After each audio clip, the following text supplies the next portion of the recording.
வந்துவிடு 12.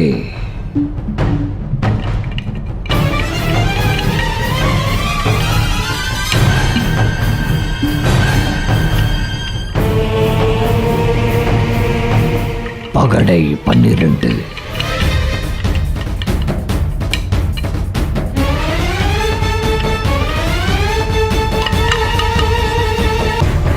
ஆஹா!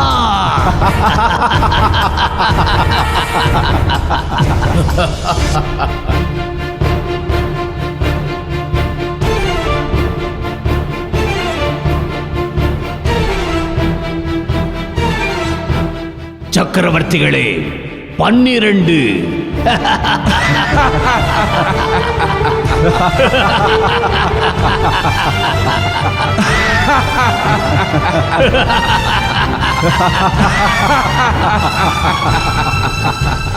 சக்கரவர்த்தியே, செல்வம் அனைத்தையும் இழந்தாயிற்று.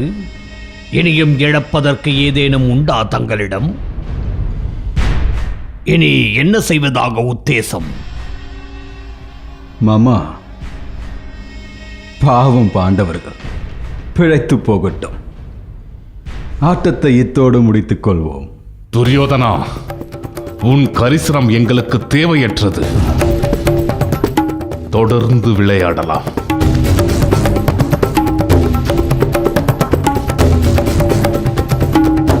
நீங்கள் சொல்லுங்கள் சக்கரவர்த்தி, இப்போது எதை தாங்கள் பணயமாக வைக்கப் போகிறீர்கள்?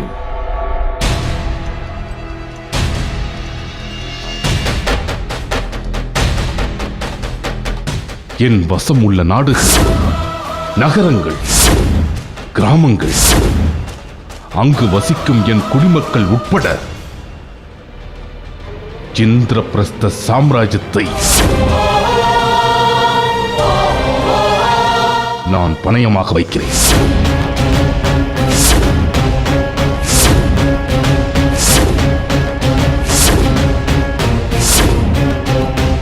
நான் அத்தினாபுரத்திற்கு உட்பட்ட அனைத்து கிராமங்களையும், நகரங்களையும், நாடுகளையும், குடிமக்களையும், அத்தினாபுர சாம்ராஜ்யத்தையும் பணயமாக வைக்கிறேன். அற்புதம், அற்புதம். இதையல்லவா எதிர்பார்த்து காத்துக் கொண்டிருந்தேன். மருமகனே, உனக்கு என்ன வேண்டுமோ கேள். மாமனின் பகடைகள் நீ கேட்டதை வாரி வழங்க துடித்துக் கொண்டிருக்கின்றன. மாமா, பகடை 12. பகடை 12.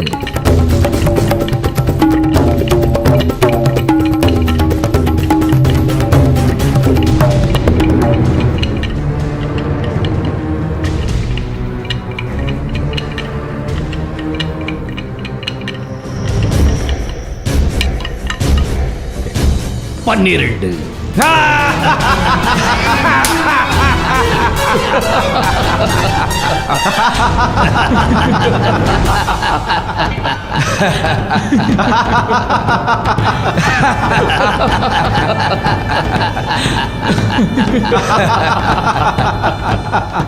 என் அன்பு சகோதரா, இனி உன் இந்திரபிரஸ்தம் என்னுடையது.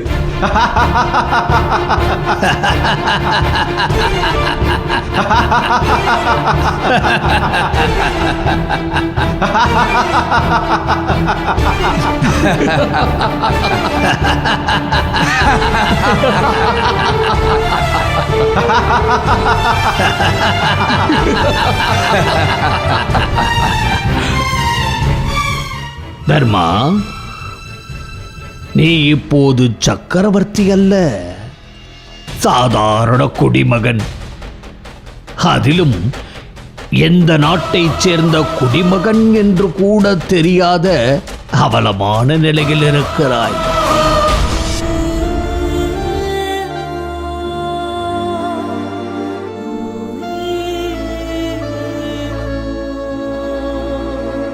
தர்மன் விரும்பினால் அத்தினாபுர அரண்மனையிலே எங்களுக்கு பணி செய்து பிழைத்து கிடக்கலாம். அதில் எனக்கொன்றும் ஆட்சேபனை இல்லை. துரியோதனா, என் பொறுமையை சோதிக்காதே. என் கதையால் உன் இதயத்தை பிளந்து விடுவேன். பீமா, உன் அஸ்திரத்தை பணயத்தில் தோற்றுவிட்டான் உன் அருமை அண்ணன். ஆகவே நீ இப்போது அமைதி காப்பதுதான் நல்லது. துடிக்கும் என் கரமிருக்கு அஸ்திரம் எதற்கு? பீமா, அமைதியாக இரு.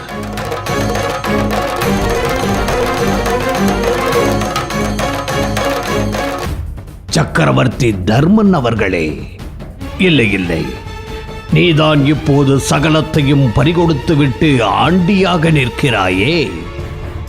இனி உன்னிடம் பணயம் வைக்க என்ன இருக்கிறது? மாமா, ஆண்டியிடம் திருவோடாவது இருக்கும். ஆனால் இந்த யாசகனிடம் அது கூட இல்லையே.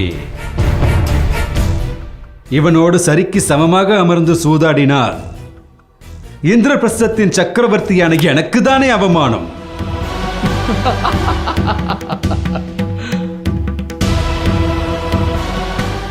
ஆகவே ஆட்டத்தை இத்தோடு முடித்து விடலாம். சற்று பொறுமரு மகனே. ஏன் தர்மா, உன் தம்பிகள் 4 இருக்கிறார்கள் அல்லவா? அவர்கள் மீது உனக்கு உரிமை இல்லையா?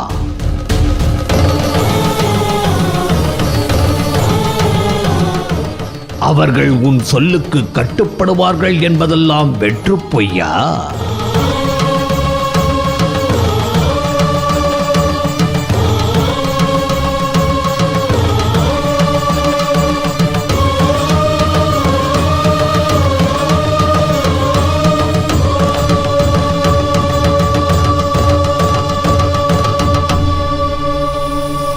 சகோதரா, நான் எனது தமையன் துச்சாதனனை பணயம் வைக்கிறேன்.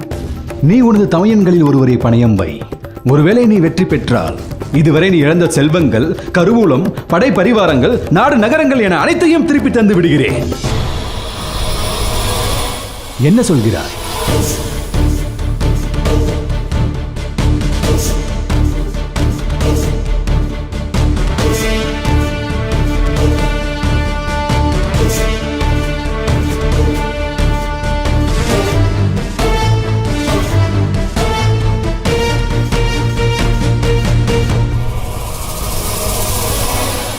என் தம்பிகள் என் சொல்லை இதுவரை மீறியதில்லை, இனியும் மீறப்போவதில்லை.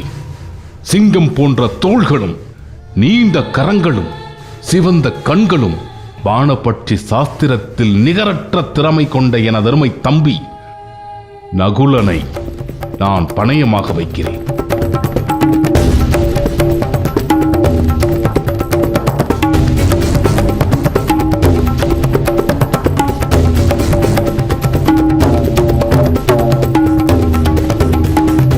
நான் எனது அருமை தம்பி துச்சாதனனை பணயம் வைக்கிறேன்.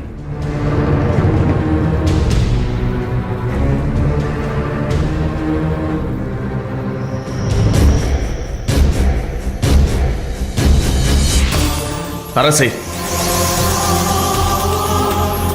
கரம் கூப்பி மன்றாடி கேட்டுக்கொள்கிறேன், இப்பொழுதாவது இந்த சூதாட்டத்தை நிறுத்திவிடுங்கள்.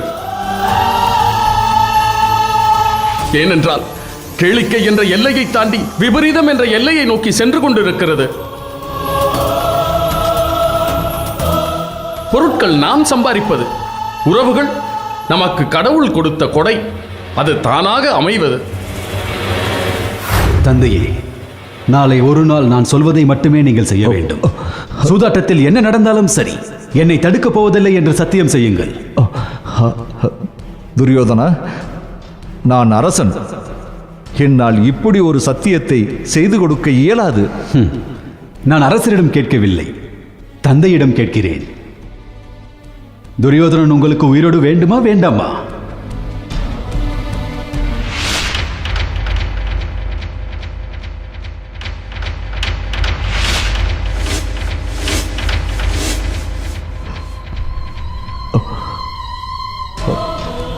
துரியோதனா,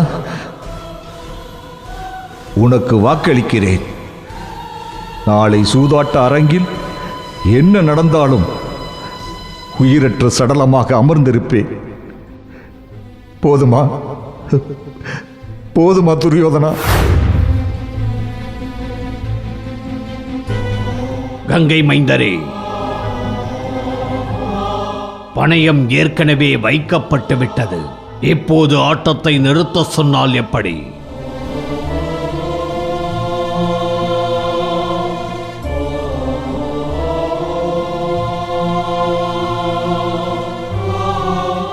அரசே, ஆட்டம் தொடங்குவதற்கு முன் தர்மனிடம் நான் கேட்க வேண்டிய கேள்வி ஒன்று இருக்கிறது. அதை தர்மனிடம் கேட்க தாங்கள் அனுமதிக்க வேண்டும். கேள் விதுரா. தர்மா, உன்னிடம் உள்ள செல்வங்களை பணயமாக வைத்தாய். அது உன்னுடைய விருப்பம். உன் ராஜ்யத்தை பணயம் வைத்தாய். அது உன்னுடைய உடைமை. ஆனால் இறைவன் படைத்த உயிர்களை பணயம் வைக்க உனக்கு ஏது உரிமை?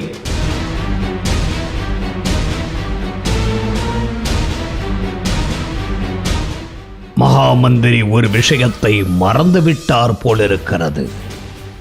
அவருக்கு அதை நினைவூட்ட கடமைப்பட்டிருக்கிறேன். நாட்டை ஆளும் அரசன் இறைவனுக்கு ஒப்பானவன் என்று சத்திரிய தர்மம் கூறுகிறது. அப்படியானால் அரசனுக்கு அவன் ஆட்சியின் கீழ் உள்ள உயிர்களிடத்திலும் உரிமை இருக்கிறதல்லவா? மேலும் தர்மனின் சொல்லை தட்டாத தம்பிகள் பாண்டவர்கள்.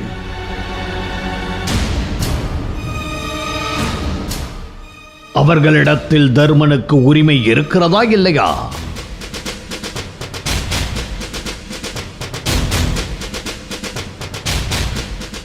சொல் தர்மா,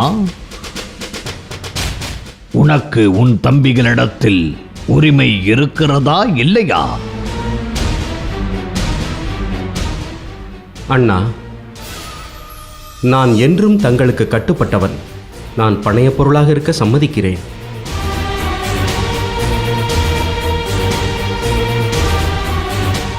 பிறகென்ன, பணையப் பொருளே சம்மதித்து விட்டது.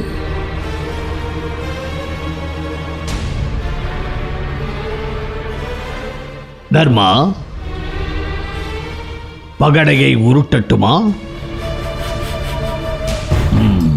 மருமகனே, அறிவுள்ள அடிமை உனக்கு வாய்க்கப் போகிறான். கேள், என்ன வேண்டுமோ கேள்.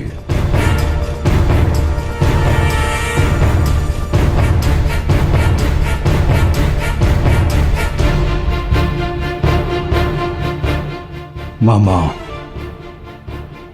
பாண்டவர்கள் 5. ஆகவே எனக்கு பகடை 5 வேண்டும்.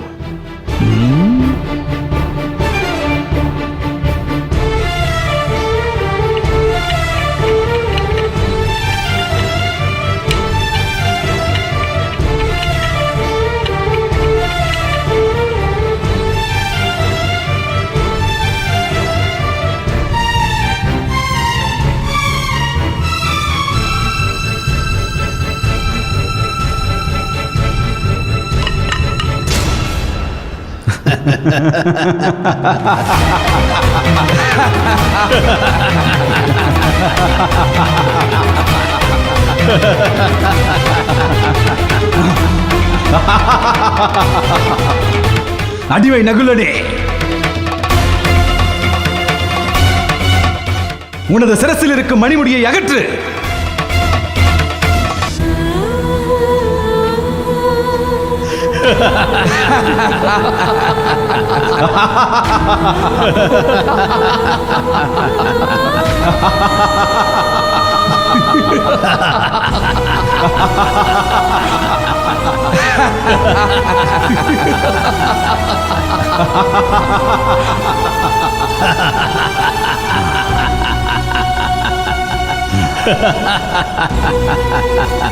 அடிமையை எழுந்திரு.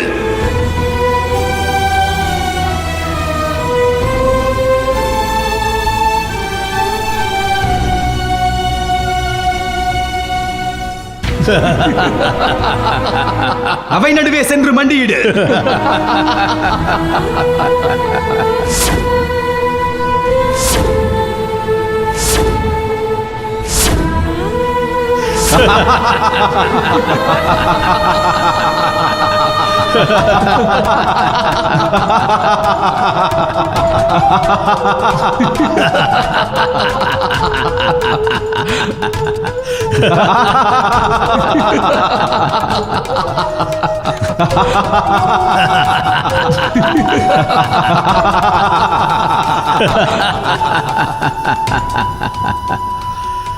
தர்மா,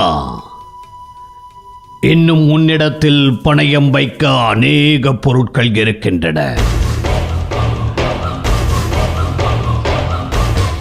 அவற்றில் நீ எதை பணயம் வைக்கப் போகிறாய்?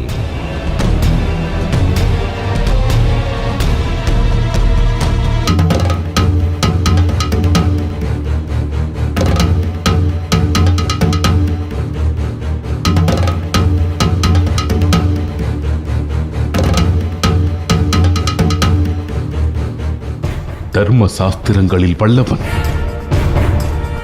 ஆருடத்திலும் வானசாஸ்திரத்திலும் நிகரற்றவன் என் தம்பி சகாதேவன். என் தம்பி சகாதேவனை பணயமாக வைக்கிறேன்.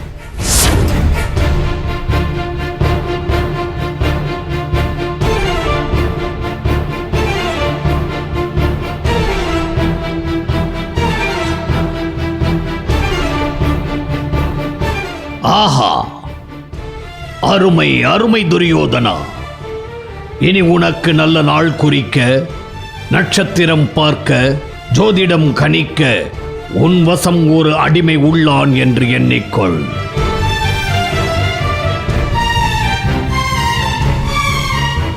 மருமகனே, உனக்கு என்ன வேண்டுமோ கேள். பகடை 7 வேண்டும்.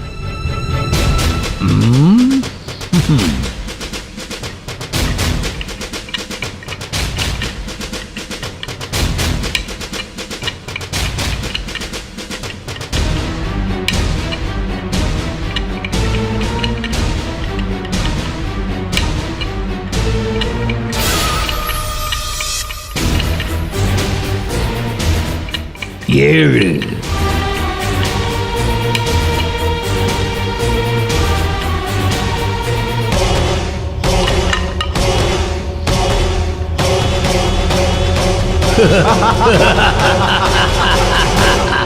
ஏழு.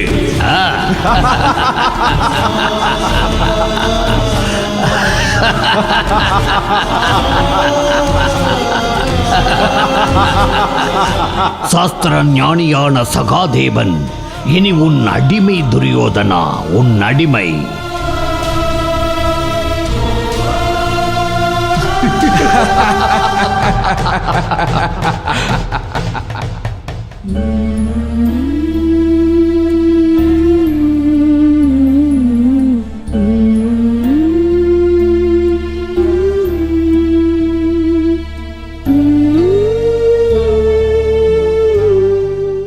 நகுலனும் சகாதேவனும் மாற்றான் தாய் பிள்ளைகள். ஆதலால் அலட்சியமாக அவர்களை பணயத்தில் வைத்து விட்டாய்.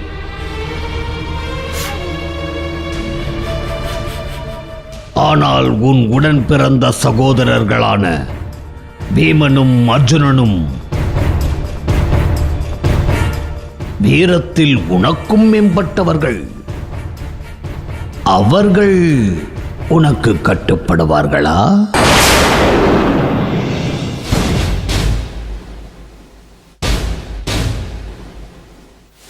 என் உயிருக்கு நிகரானவர்கள் அவர்கள்.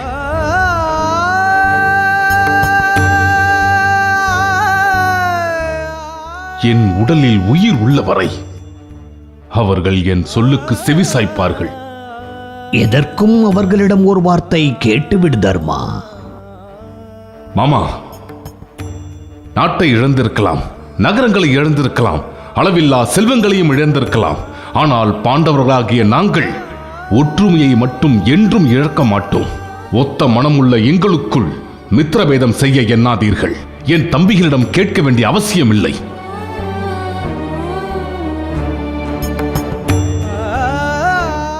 நீங்கள் பகடையை உருட்டுங்கள். துரோணாச்சாரியாரின் தலையாய சீடனும் அகிலத்திலே சிறந்த வில்லாளியும் காண்டீபதாரியும் என் பார்த்தனுமான அர்ஜுனனை இந்த சூதாட்டத்தில் பணயம் வைக்கிறேன்.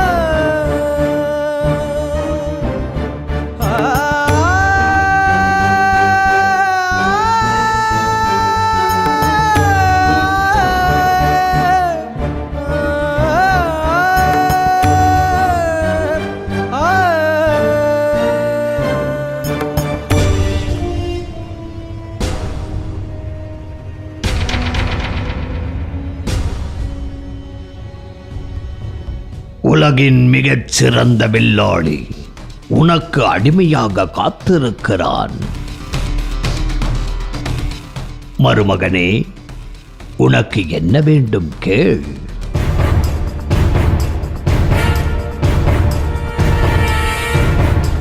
மாமா, எனக்கு தேவை பகடை 6. பகடை 6?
அடே அர்ஜுனா,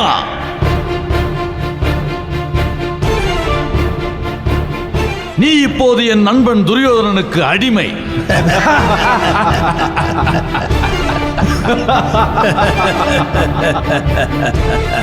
உனக்கு தனியாக உரைக்க வேண்டுமா? இதோ அடிமைகள் மண்டியிட்டிருக்கும் இடத்திற்கு நீயாக சென்று அமர்ந்து கொள். அதுதான் உனக்கு ஏற்ற இடம்.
அன்பு சகோதரரே,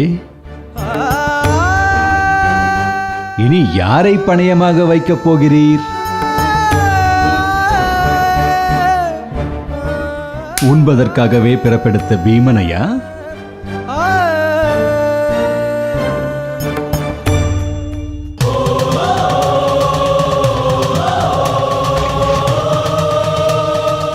சத்துருக்களுக்கு சிம்ம சொப்பனமாகவும் 10,000 யானை பலம் கொண்டு விளங்கும் என் அருமை தம்பி பீமனை பணயமாக வைக்கிறேன்.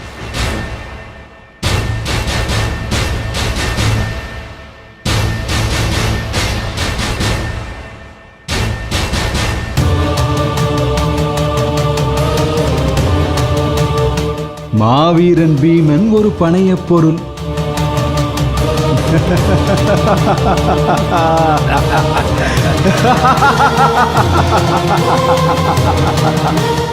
பீமா, உன் நிலையை கண்டால் எனக்கே பரிதாபமாக இருக்கிறது.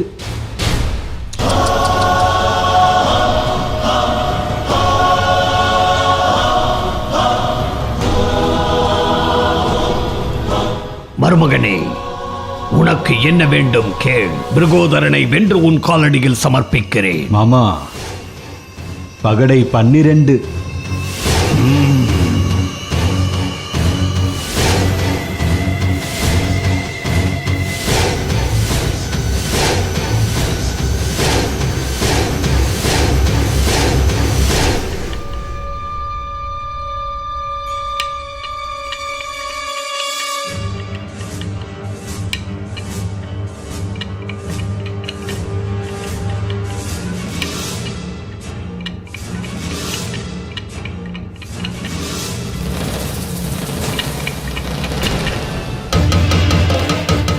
பன்னிரண்டு.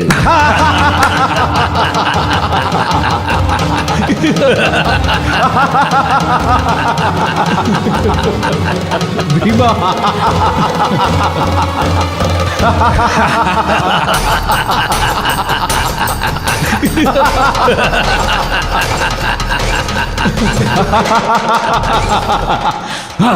பீமா, இனி நீ என் அடிமையடா.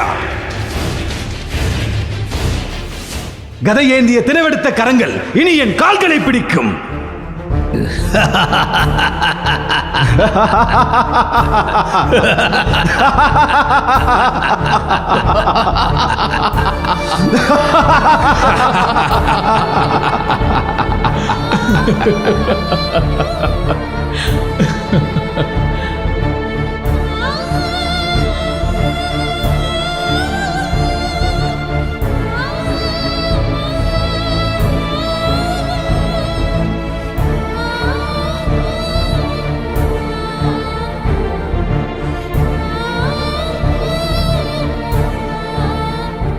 சென்று மண்டியிடு.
இந்திரபிரஸ்தத்தின் சக்கரவர்த்தியே, இனி உன்னிடம் பணயமாக வைக்க என்ன இருக்கிறது?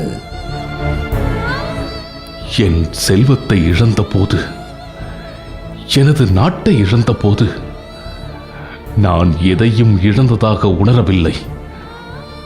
ஆனால் எனது தம்பிமார்களை இழந்த போது என்னை நான் அனாதையாக, ஆண்டவனால் கைவிடப்பட்டவனாக உணர்கிறேன்.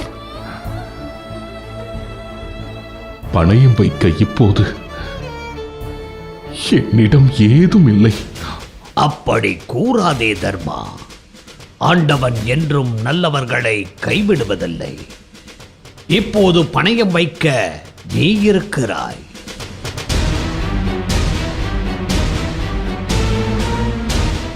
அதை மறந்து விடாதே.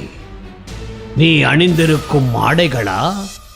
ஆடைகளின்றி நிர்வாணமாக அவையில் முந்தியிருக்க உனக்கு சம்மதமா?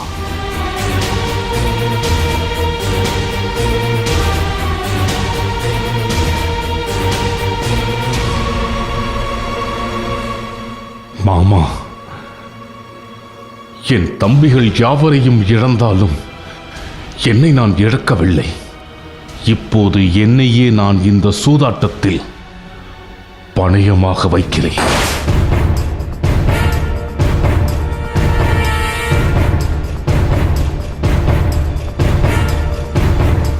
அற்புதம் தர்மா! இதுவரை இந்த சூதாட்ட களத்தில் எனது தமையன் துச்சாதனன் பணைய பொருளாக இருந்தான். இப்பொழுது இந்த சூதாட்ட களத்தில் என்னையே பணைய பொருளாக வைக்கிறேன். அருமை, அற்புதம், அபாரம். இந்திரபிரஸ்தத்தின் சக்கரவர்த்தி இங்கே தன்னையே பணையமாக வைத்திருக்கிறார். மருமகனே, நீ சக்கரவர்த்தியை வென்றுவிட்டால் இந்த உலகே உன் வசமாகும்.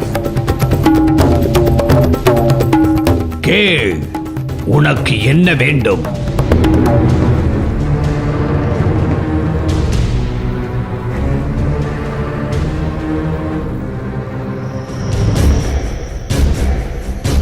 மாமா, மீண்டும் பகடை 12 வேண்டும். பகடை 12?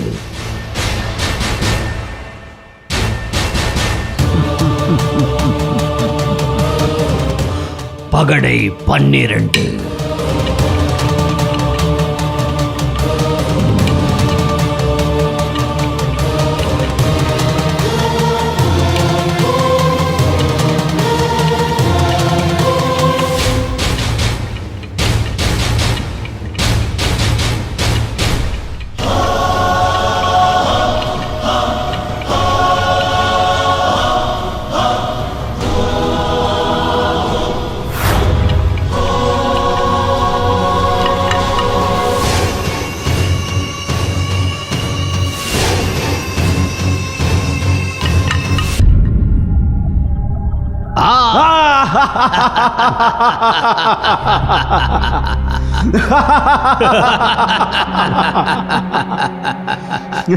சக்கரவர்த்திகளே, 12.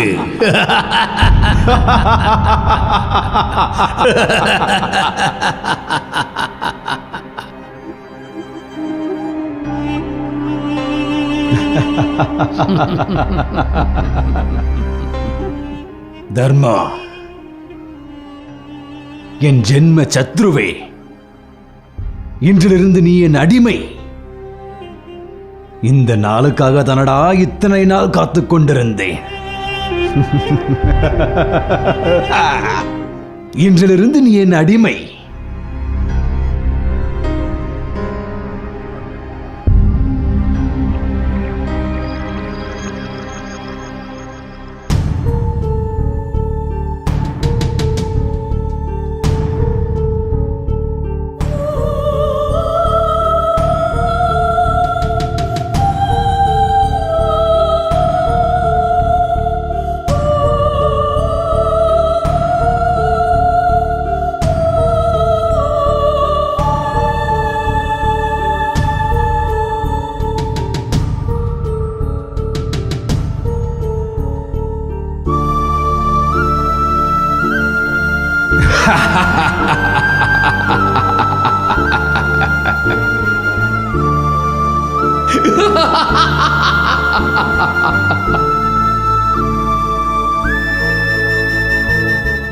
மகாராஜா தர்மர் துரியோதனனிடம் தோல்வியடைந்து விட்டார்.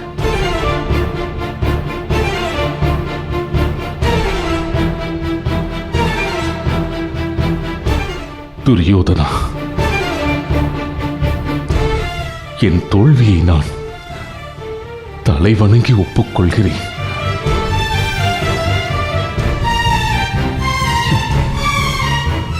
இந்த ஆட்டம்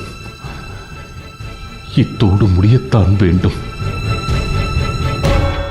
இனி என்னிடம் பணையம் வைக்க ஏதும் இல்லை.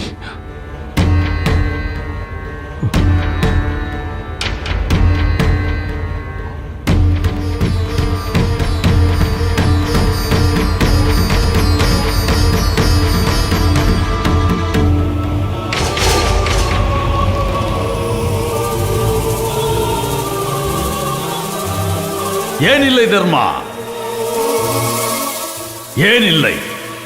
அகம்பாவம், கர்வம், ஆணவம் இவை அனைத்தையும் ஒருங்கே பெற்ற உன் மனைவி இருக்கிறாள். கர்ணா,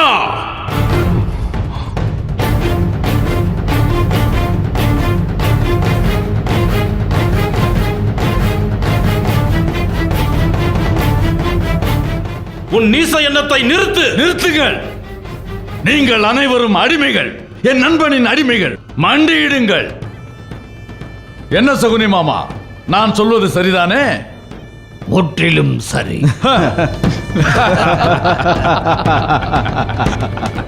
அடிமை தர்மனே, அடிமை தடையிலிருந்து விடுபட நீ இழந்த அனைத்தையும் மீட்க இப்பொழுதும் உனக்கு ஒரு வாய்ப்பிருக்கிறது.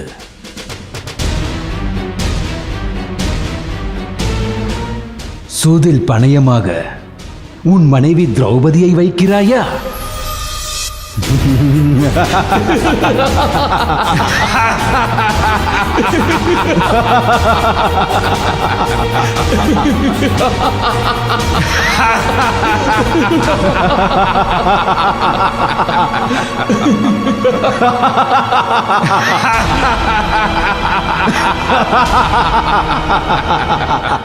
அரசே, உங்கள் புத்திரன் துரியோதனன் நம் குலத்தின் மருமகளை பணயமாக கோருகிறான். அவள் பெயரை உச்சரிக்கும் தகுதியற்ற ஈன பிறவிகள் அவளை ஏளனம் செய்கிறார்கள். தங்களுக்கு பார்வை இல்லை என்பதை ஒப்புக்கொள்கிறேன். ஆனால் கேட்க செவிகள் இருக்குமே. அதுவும் செவிடாய்தான் போனதா மன்னா? செவிடாய்தான் போனதா?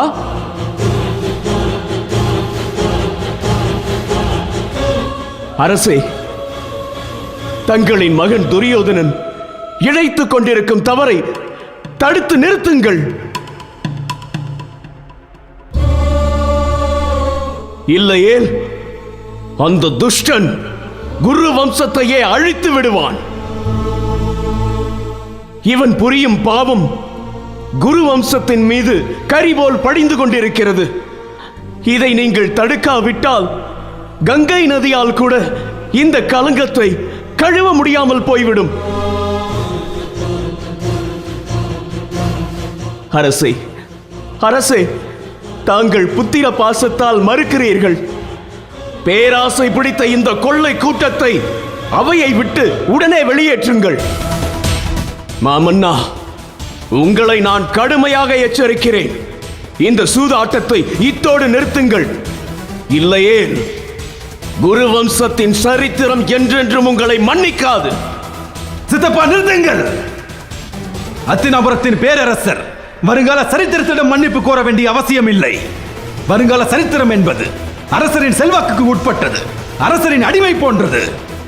நீங்கள் அத்தினாபுரத்தின் மகாமந்திரியாக மட்டுமே இருந்திருந்தால் அரசர் மீது ஆணையிட்டு கூறுகிறேன், உங்கள் சிரசை இக்கணமே கொய்திருப்பேன்.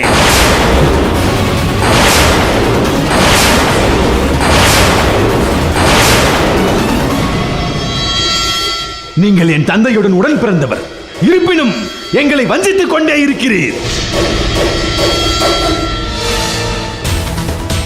நீங்கள் உறைவதும் உடுத்துவதும் உண்டு கொடுப்பதும் எங்களிடத்தில், ஆனால் உங்கள் விசுவாசம் எல்லாம் இந்த கேடுகட்ட பாண்டவர்களிடத்திலா? உங்களுடைய நீதி எப்போதும் பாண்டவர்களுக்கு சாதகமாகவே இருக்கிறது. நீங்களும் பிதாமகரை போல், கிருபாச்சாரியரை போல், துரோணாச்சாரியரை போல் கை கட்டி வாய்மூடி அமர்ந்திருங்கள். இல்லையே இக்கிழமை இங்கிருந்து வெளியேறுங்கள்.